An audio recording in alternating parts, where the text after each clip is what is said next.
اللمان اللمان اللمان اللمان اللمان اللمان اللمان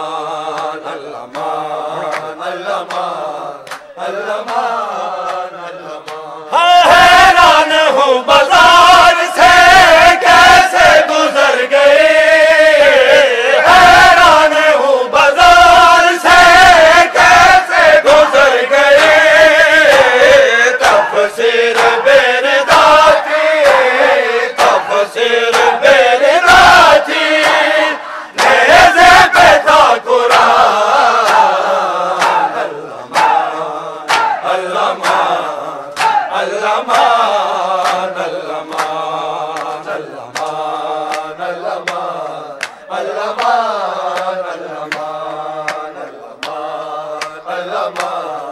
اللمان اللمان اللمان اللمان اللمان اللمان اے گستاخوں کے ہجوم میں گستاخوں کے ہجوم میں زینب تھی درمیان اللمان اللمان اللمان اللمان اللمان یہ سوچ کر اللمان اللمان اللمان یہ سوچ کر سجاد کا دل خون رو پڑا یہ سوچ کر سجاد کا دل خون رو پڑا تطہیر کی پلی ہے تطہیر کی پلی ہے بازار کا سامان اللمان اللمان اللمان اللمان اللمان اللمان اللمان اللمان اللمان اللمان اللمان اللمان ہاں جی اللمان یہ سوچ کے سجاد کا دل خون رو پڑا یہ سوچ کے سجاد کا دل خون رو پڑا تطہیر کی پلی ہے تطہیر کی پلی ہے بازار کا سامان اللمان اللمان اللمان ہائے گستاخوں کے ہجوم میں گستاخوں کے ہجوم میں زینب کی درمیان اللمان اللمان اللمان اللمان اللمان اللمان اللمان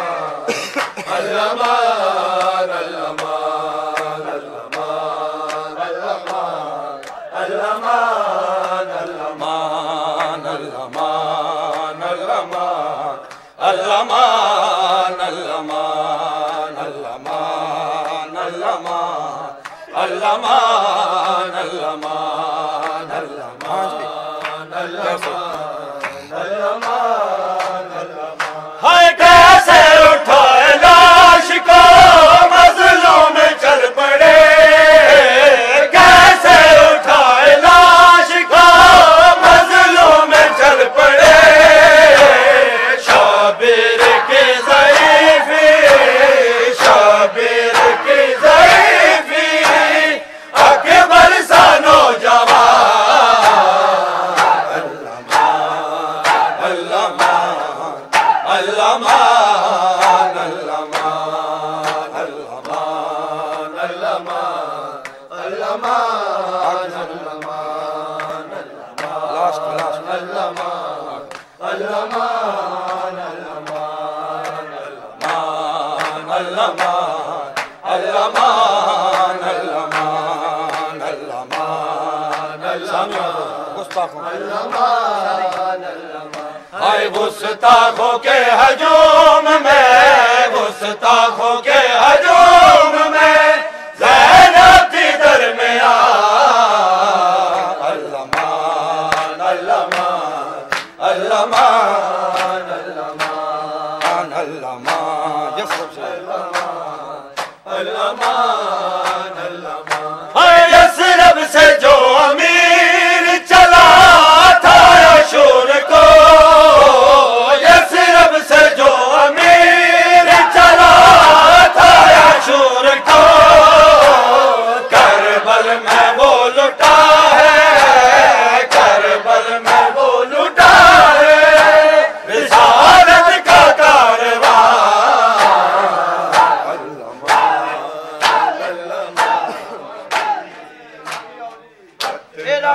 ویر آجا اکبر میں مر جاواں گی اتنا ویر آجا ویر نانو خواب ڈرو دینے بین دے دید مکا جا اکبر میں مر جاواں گی اتنا ویر آجا اکبر میرے دادے مر جاواں گی میرے دادے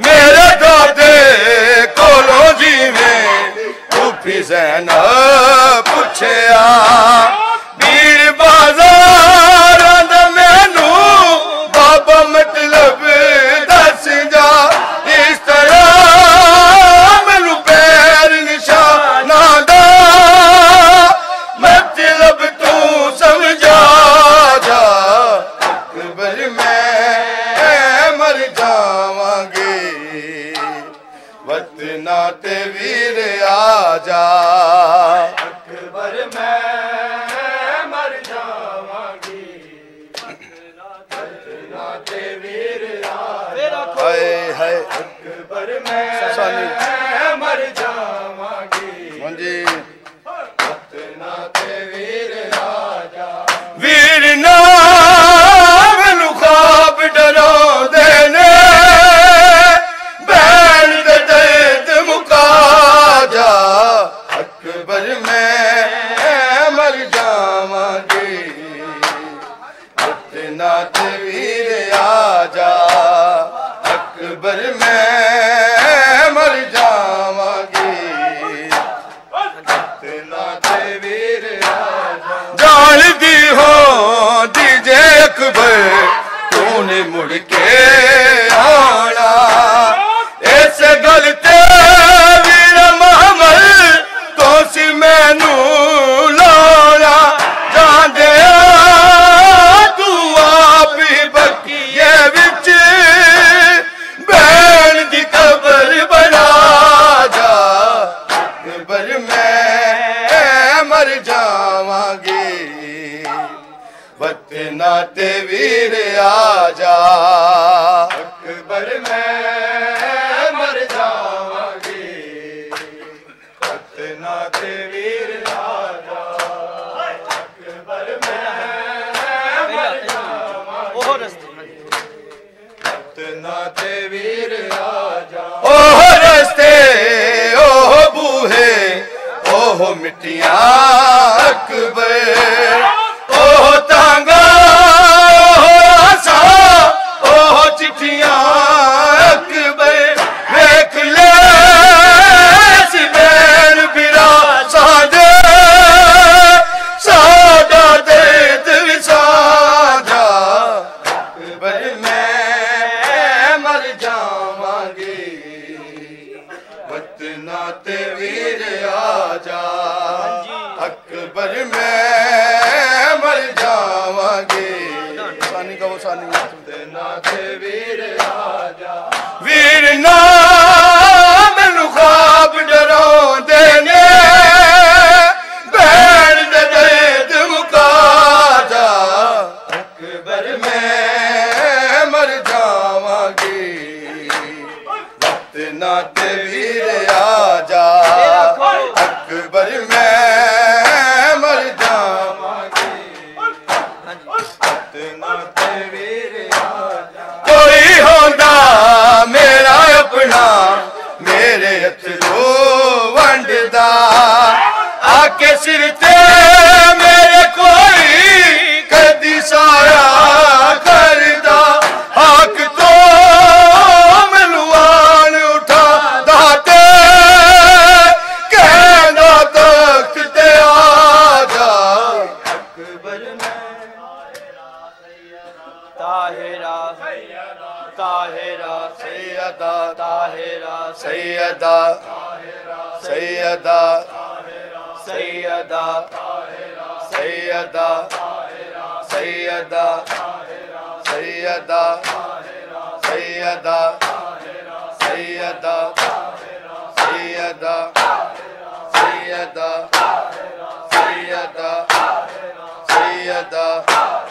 سیدہ سیدہ سیدہ سیدہ ہائے عباس ہائے عباس ہائے عباس ہائے عباس ہائے عباس ہائے عباس ہائے عباس ہائے عباس ہائے عباس ہائے عباس ہائے عباس ہائے عباس ہائے عباس ہائے عباس ہائے عباس آج عباس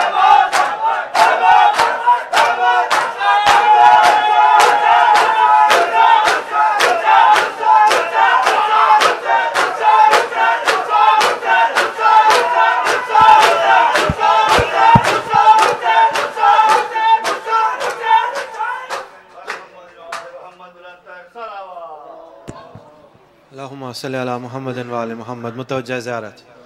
السلام علیکہ یا ابا عبداللہ، السلام علیکہ یا ابن رسول اللہ، السلام علیکہ وعلی جدکہ و ابیک، السلام علیکہ وعلی امکہ و اخیک، السلام علیکہ یا ابو الفضل العباس یا ابن امیر المؤمنین، السلام علیکم جمیعا شہداء کربلا ورحمۃ اللہ وبرکاتہ. السلام علیکہ یا علی ابن موسی الرضا الراضی بالقدر والقضاء، السلام علیکہ یا انیس النفوس ایہا المدفون بارض توس، سیدی رزقنا اللہ فی الدنیا زیارتکم وفی الآخرۃ شفاعتکم.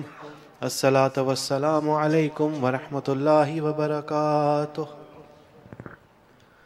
السلام علیکہ یا صاحب العصر والامر والزمان، الامان الامان الامان من فتن الزمان. السلام علیکہ یا شریک القرآن، السلام علیکہ یا امام زماننا ھذا و امام الانس والجان، سیدی عجل اللہ تعالی فرجک وسہل اللہ تعالی مخرجک وظہورک وجعلنا من انصارک واعوانک والمستشہدین بین یدیک تحت لوائک. الصلاة والسلام علیکم جمیعا ورحمۃ اللہ وبرکاتہ. بسم اللہ الرحمن الرحیم. اللہم کل ولیک الحجۃ ابن الحسن صلواتک علیہ وعلی آبائہ فی ہذہ الساعۃ وفی کل ساعۃ ولیا وحافظا وقائدا وناصرا ودلیلا وعینا حتی تسکنہ ارضک طوعا وتمتعہ فیہا طویلا. پر محمد والے محمد صلوات. اللہم